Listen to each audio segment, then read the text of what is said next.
Assalamualaikum warahmatullahi wabarakatuh. Salam literasi. Perkenalkan, nama saya Arfan Asyaf Ramadan, kelas 5A, SDN Korpri 3, Kecamatan Palena, Kabupaten Bandung. Kali ini saya akan mewawancarai seorang guru pengajar Al-Quran.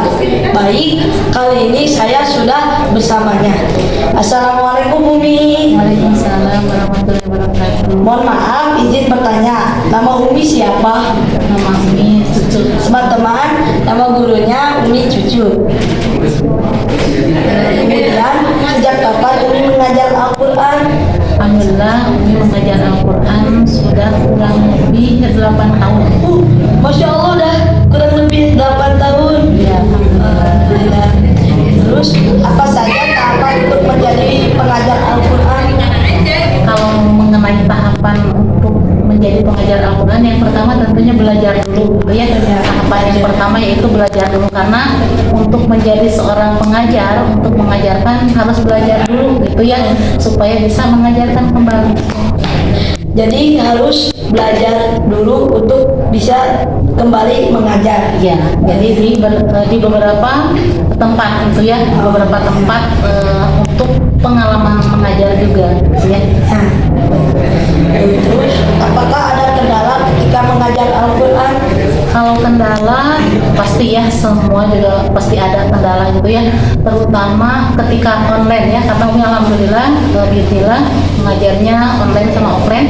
Kalau terkait online mungkin ketika sinyal ya, ketika masuk Zoom sinyal, misalkan sinyalnya lup kalau bahasa Sundanya lup, maka nanti akan keluar masuk gitu, sehingga pembelajaran itu tidak kondusif gitu. Dan ketika offline juga karena misalkan jarak tempuhnya yang lumayan 1 jam, misalkan ketika macet padahal waktunya sudah ditentukan, itu mungkin yang menjadi kendala.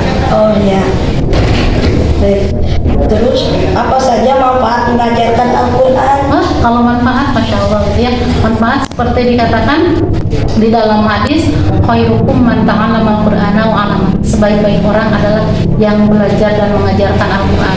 Kemudian ada hadis juga yang mengatakan, yaqra'ul Qur'an fa innahu ya'ti yaumal qiyamah syafi'an li ashabihi.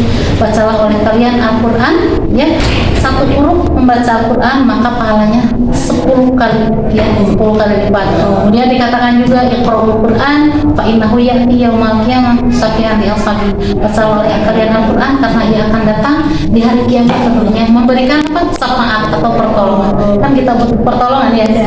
Masya Allah. Baik. Kenapa Umi memilih menjadi pengajar Al-Quran? Kalau memilih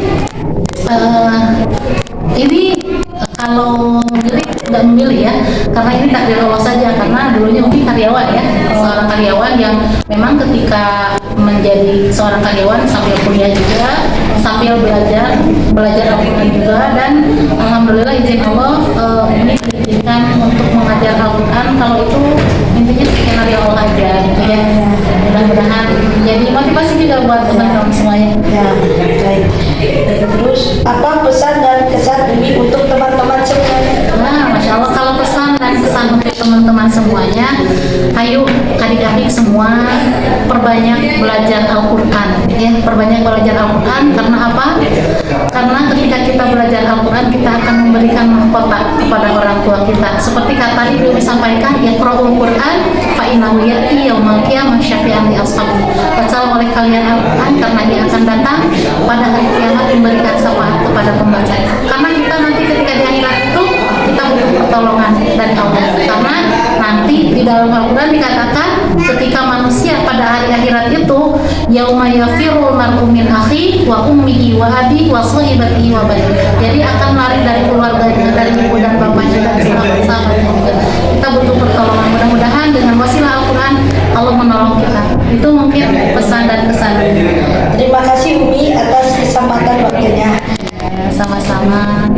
Demikian yang bisa saya sampaikan. Wassalamualaikum warahmatullahi wabarakatuh. Salam literasi. Dadah. Assalamualaikum warahmatullahi wabarakatuh.